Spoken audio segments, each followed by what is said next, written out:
हर हर महादेव। ओम नमः शिवाय। हरे कृष्णा। जय श्रीमन नारायण। आप सभी शिव भक्तों का, कृष्ण दासों का इस वीडियो में सभी का स्वागत है। आप देख रहे हैं जो प्रदीप मिश्रा जी हैं, जो कथा का सभी को रसपान करा रहे हैं। इस पावन कथा का महा उत्सव पे सभी शिव भक्त अपनी श्रद्धा से, मन से, समर्पण से कथा सुनने का पूरा आनंद ले रहे हैं। प्रदीप मिश्रा जी जो शिव पुराण की कथा के माध्यम से जाने जाते हैं और शिव पुराण कथा करने बहुत ज़्यादा फेमस मशहूर हैं। सुपर नंबर 1 कथावाचक आस्था चैनल पे काफ़ी समय से इनकी कथाएं चलती हैं। करोड़ों परिवार आस्था चैनल से इनको से सुनता है, जुड़ा हुआ है। कहते हैं एक लोटा जल सारी समस्याओं का हल, कि संकट जड़ से उखाड़ फेंकते हैं हमारे भोले बाबा। और संसार में हर कोई दुखी है, तो हर भक्त के लिए गुरुदेव ने कुछ अपनी कथा के माध्यम से ऐसे ऐसे उपाय बता देते हैं जो डॉक्टरों के पास भी उसका समाधान नहीं हो पाता। केवल मात्र प्रभु की कृपा से, महादेव की कृपा से अपनी कृपा के पात्र बन जाते हैं और अपने संकटों से मुक्त हो जाते हैं। बात करें प्रेमानंद महाराज जी गुरुदेव की, जो वृंदावन के रहने वाले महापुरुष संत, बहुत ही दिव्य उनको ज्ञान है, प्रदान है राधा रानी सरकार का। उनके नाम में ही स्वयं राधा रानी का वास है। जैसे कि हमारी श्री राधा रानी प्रेम की देवी हैं, वैसे ही उनके नाम में भी प्रेमानंद महाराज जी है। उन पे इस प्रकार कृपा भर भर कृपा बरसी है गुरुदेव पर। आज वो हम सबके बीच में जीवित बैठे हैं मात्र राधा रानी की कृपा के बल पर। उनकी दोनों किडनियां खराब थी, डॉक्टर का कहना है, और इनका जीवन कुछ ही पल के लिए था।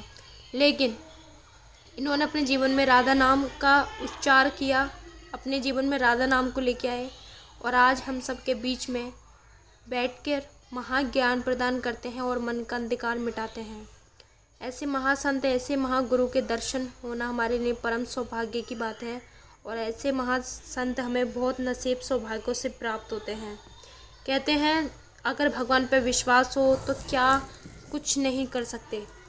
बात करें देवकी नंदन ठाकुर गुरुदेव की, जी हाँ, जो वृंदावन में ये भी निवास करते हैं, ब्रजवासी हैं, और इनकी कथा सुनकर काफ़ी भक्तों का कल्याण और बहुत ही पावन कथा लगती है। इनकी वाणी से अपनी ब्रज भाषा में, शुद्ध भाषा में भागवत कथा करते हैं, सभी भक्तों का कल्याण करते हैं।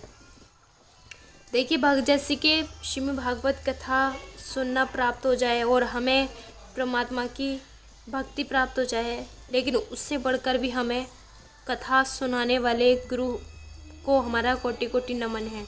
ऐसे कथावाचक जो जिनकी वाणी सुनकर, जिनकी वाणी से कथा सुनकर हमारा जीवन धन्य हो जाता है और आनंद में झूमने लग जाता है। ऐसे कथावाचक हमें बहुत मुश्किल से और बहुत कमी से मिलते हैं, जो हमारे जीवन को बिल्कुल परिवर्तन कर दें और हमें सही मार्ग पे और हमें परमात्मा की दिशा दिखाएं, परमात्मा के मार्ग पर चलना सिखाएं। ऐसे गुरु पाना हमारे परम सौभाग्य की बात है। और चाहे अनिरुद्धाचार्य जी हुए, प्रेमानंद महाराज जी हुए, या प्रदीप मिश्रा जी हुए, या फिर बागेश्वर धाम सरकार हुए, या देवकी नंदन ठाकुर जी हुए, जिनकी भी कथा आपको बहुत अधिक से अधिक प्रिय लगती है, कमेंट करके बताएं। और इन सुपर कथावाचकों के लिए प्यारे प्यारे कमेंट ज़रूर करें। कमेंट में जय श्री राम लिखना ना भूलें। और हम सभी हिंदू सनातनी हैं, बहुत ज़्यादा अपने धर्म से बहुत प्रेम करते हैं। छोटी सी छोटी बातों से भी हम अपना बहुत कुछ सीखते हैं और अपने आसपास भी छोटी छोटी बातों का ध्यान रखें, क्योंकि छोटी ही बातों से हमारी लापरवाही शुरू होती है। लापरवाही हम पे हानिकारक होती है।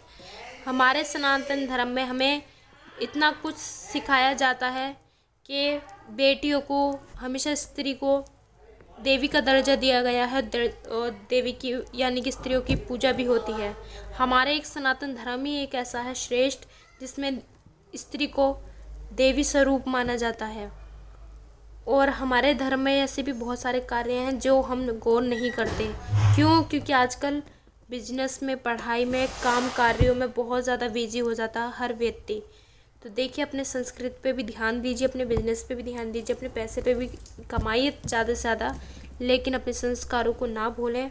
और बागेश्वर धाम सरकार जो हिंदू राष्ट्र की बात करते हैं, हिंदू राष्ट्र बनने की घोषणा करते हैं, उस हिंदू राष्ट्र बनाने के लिए दिन रात मेहनत कर रहे हैं और बहुत ज़्यादा दूर दूर तक कथाएं करते हैं गुरुदेव। और हम जैसे जो अनाथ बेटियां होती हैं, जिनके माता पिता नहीं होते, उन कन्याओं के लिए कथा कर करके एक एक रुपये जोड़ के उन कन्याओं का विवाह के लिए एक एक रुपये जोड़ रहे हैं और सभी के विवाह में वो गुरुदेव अपना सहयोग देंगे जितना भगवान की कृपा बरसेगी। बात करें श्री अनिरुद्धाचार्य गुरुदेव की, जो वृंदावन में रहकर नाम रोशन कर रहे हैं। बाकी बिहारी की इस प्रकार कृपा है गुरुदेव पर, उनके ही चेहरे पर अद्भुत तेज है, उनके चेहरे को तेज से ही आकर्षित होते हैं हर भक्त। और इनकी वाणी इतनी प्यारी, इतनी मधुर है कि जो भजन गाते हैं हृदय में भक्ति जागृत हो जाती है। इनके सुंदर तेज से जो दिल्ली में कथा कर रहे हैं गुरुदेव, और सभी भक्तों को, दिल्ली के भक्तों को अपने कथा का रसपान करा रहे हैं, बहुत परम सौभाग्य की बात है। और गुरु गोपाल आश्रम लौट जाएंगे जल्द और अपने वहाँ पे अपनी सेवाओं के संकट जड़ से उखाड़ फेंकते हैं हमारे भोले बाबा। और संसार में हर कोई दुखी है, तो हर भक्त के लिए गुरुदेव ने कुछ अपनी कथा के माध्यम से ऐसे ऐसे उपाय बता देते हैं जो डॉक्टरों के पास भी उसका समाधान नहीं हो पाता। केवल मात्र प्रभु की कृपा से, महादेव की कृपा से अपनी कृपा के पात्र बन जाते हैं और अपने संकटों से मुक्त हो जाते हैं। बात करें प्रेमानंद महाराज जी गुरुदेव की, जो वृंदावन के रहने वाले महापुरुष संत, बहुत ही दिव्य उनको ज्ञान है, प्रदान है राधा रानी सरकार का। उनके नाम में ही स्वयं राधा रानी का वास है। जैसे कि हमारी श्री राधा रानी प्रेम की देवी हैं, वैसे ही उनके नाम में भी प्रेमानंद महाराज जी है। उन पे इस प्रकार कृपा भर भर कृपा बरसी है गुरुदेव पर। आज वो हम सबके बीच में जीवित बैठे हैं मात्र राधा रानी की कृपा के बल पर। उनकी दोनों किडनियां खराब थी, डॉक्टर का कहना है, और इनका जीवन कुछ ही पल के लिए था, लेकिन इन्होंने अपने जीवन में राधा नाम का उच्चार किया, अपने जीवन में राधा नाम को लेके आए और आज हम सबके बीच में बैठकर महाज्ञान प्रदान करते हैं और मन का अंधकार मिटाते हैं।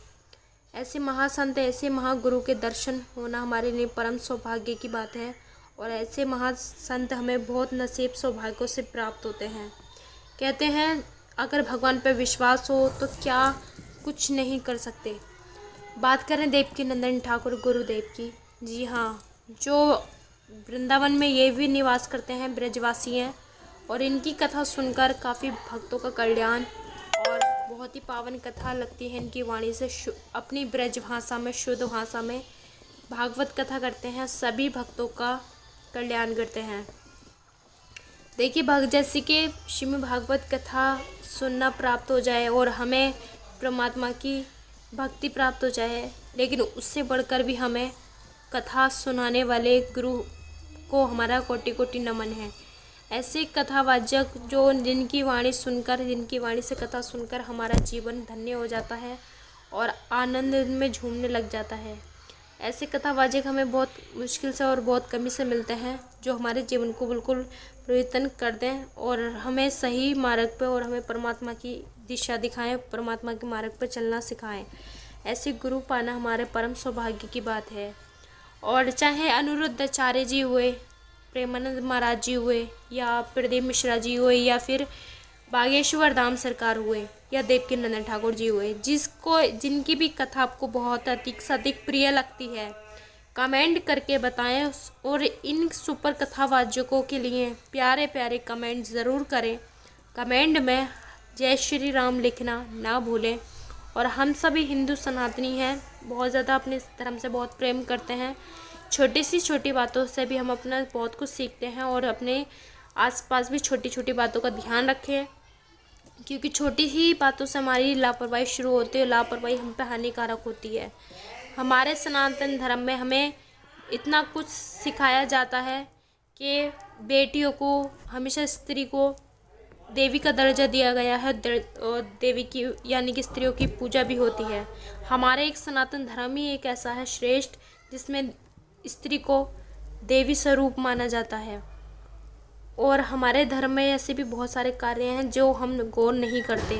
क्यों? क्योंकि आजकल बिजनेस में, पढ़ाई में, काम कार्यों में बहुत ज़्यादा बिजी हो जाता है हर व्यक्ति। तो देखिए, अपने संस्कृति पे भी ध्यान दीजिए, अपने बिजनेस पे भी ध्यान दीजिए, अपने पैसे पे भी कमाइए ज़्यादा से ज़्यादा, लेकिन अपने संस्कारों को ना भूलें। और बागेश्वर धाम सरकार जो हिंदू राष्ट्र की बात करते हैं, हिंदू राष्ट्र बनने की घोषणा करते हैं, उस हिंदू राष्ट्र बनाने के लिए दिन रात मेहनत कर रहे हैं और बहुत ज़्यादा दूर दूर तक कथाएं करते हैं गुरुदेव। और हम जैसे जो अनाथ बेटियां होती हैं, जिनके माता पिता नहीं होते, उन कन्याओं के लिए कथा कर कर के एक एक रुपये जोड़ के उन कन्याओं का विवाह के लिए एक एक रुपये जोड़ रहे हैं। और सभी के विवाह में वो गुरुदेव अपना सहयोग देंगे जितना भगवान की कृपा बरसेगी। बात करें श्री अनिरुद्धाचार्य गुरुदेव की, जो वृंदावन में रहकर नाम रोशन कर रहे हैं। बाकी बिहारी की इस प्रकार कृपा है गुरुदेव पर, उनके चेहरे पर अद्भुत तेज है, उनके चेहरे को तेज से ही आकर्षित होते हैं हर भक्त। और उनकी वाणी इतनी प्यारी, इतनी मधुर है कि जो भजन गाते हैं हृदय में भक्ति जागृत हो जाती है। इनके सुंदर तेज से जो दिल्ली में कथा कर रहे हैं गुरुदेव, और सभी भक्तों को, दिल्ली के भक्तों को अपने कथा का रसपान करा रहे हैं, बहुत परम सौभाग्य की बात है। और गुरु गोपाल आश्रम लौट जाएंगे जल्द, और अपने वहाँ पे अपनी सेवाओं में फिर से वही सेवाओं में लग जाएंगे।